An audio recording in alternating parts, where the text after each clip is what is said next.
What is up, everybody? This is Carl from Techful Goodies, and today we're taking a look at a mini PC. This is the Soyan EXR1 mini PC. And yep, this is the mini PC itself. It's a pretty cool looking mini PC, and I thought it would be cool to share with you all because this is something that's going to work for business professionals, for light casual gaming and esports, or for like multimedia entertainment users, because it will work really good for like a home entertainment system. Now, one thing to note is that I already recorded this review, but I decided to redo it because the more I used it, the more I found it to be a really good PC. In fact, that's what I use back here for my normal background computer with the two monitors on top of each other, but they're off because the computer's here.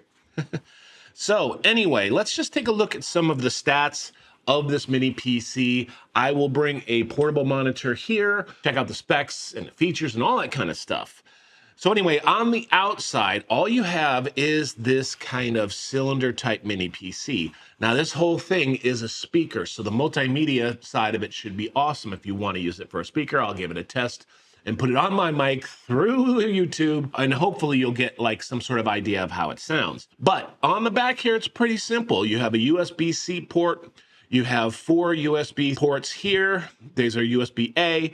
You do have a DP out, so a display port out, HDMI, full-size Ethernet, and also on the top here, you do have the 3.5 audio jack. By the way, you can see here that there's 3 blue ones here. So those are USB 3.2 Gen 2 drives capable of up to 10 gigabits per second. And the USB-C here is USB 4, 40 gigs per second, display output and PD output. This Ethernet port is 2.5 gigabit per second Ethernet port.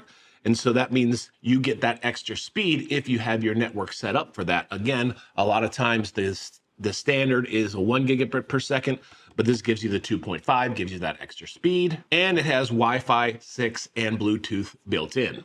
Now, one thing to note about this, I did talk with the manufacturer, Soyan.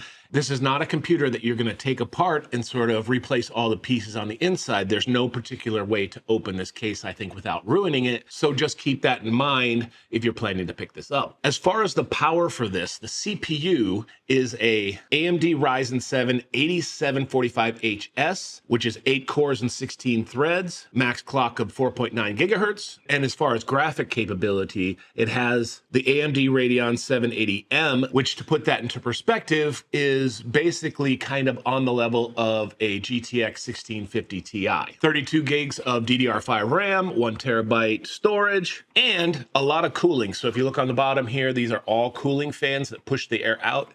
And on the side here, these are all cooling fans to sort of support those higher CPU and GPU temperatures. So let's go ahead and boot it up to a portable monitor and take a look at how Windows runs and some of the stats from the task manager and some benchmarks, and we'll go from there. Alrighty, so we've got this all hooked up here. You can see that the Soyan through the USB-C is running the screen I have here. And if you're curious about the portable monitor that I'm using here, this beast right here is the UMAX 24 Touch, a 24.5 inch 2K portable desktop monitor.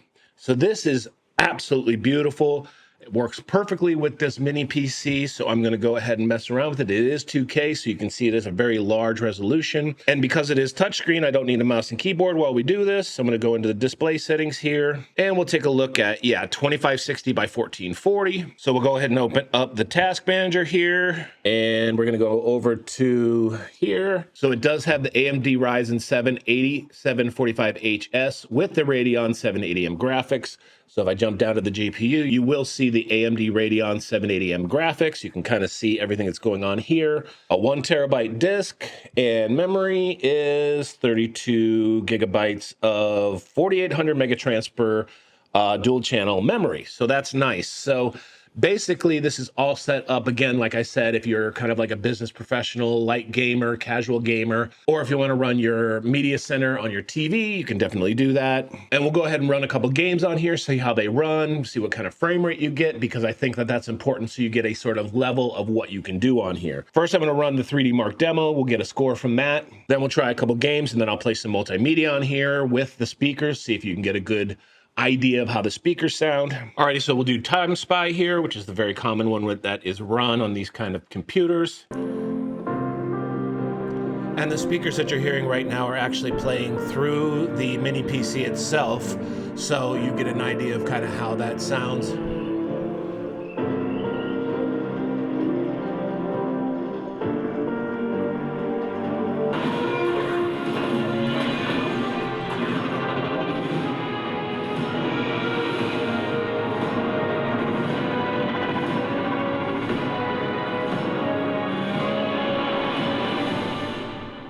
Alrighty, so we got a fairly respectable score of 2885. That's pretty good for a mini PC. Again, there really is a top limit when it comes to the mini PCs and what kind of graphics card they might have inside of them. And then we'll go ahead and run a couple games here real quickly. I don't want to spend a lot of time on that, but I want to give you some frame rates. And wow, you know what? This monitor looks great. I will be doing a review on this, so watch out for that. I may have said that already, but this looks so good. And it does sound great coming out of here. I mean, that's all you need. And this is running at 2560 by 1440 at 60 hertz. On this particular monitor, we can increase the refresh rate up, but for this game, it doesn't matter. Ultra quality, everything's on. So you can kind of see that when it comes to some of these esports games or these simpler games,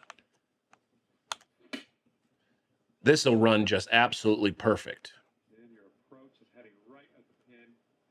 And a missed green for me. Whatever. Now we're gonna go ahead and try Elden Ring. This is capped at 60 frames per second, but it'll give you a good idea of how this sort of game will run on this PC itself. All right, so that loaded up pretty quickly. And right in the game here, you're looking at about 44 frames per second. See if we can have a little battle here.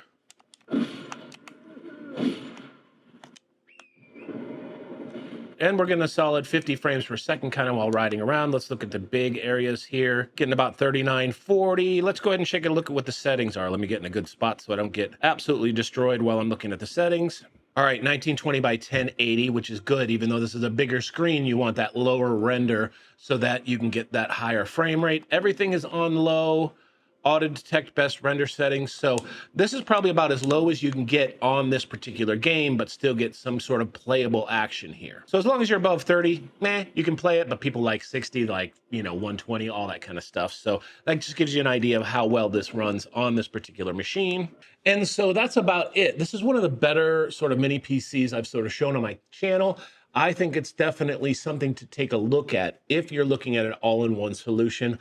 This would work great, I personally think, for a home entertainment system or a computer on your desk if you're doing work, Zoom calls, light gaming, and stuff like that. So I hope this helped you out. Give me a like, give me a subscribe. I'd love to see you back. But until next time, this is Carl from Tactful Goodies, and I'm out.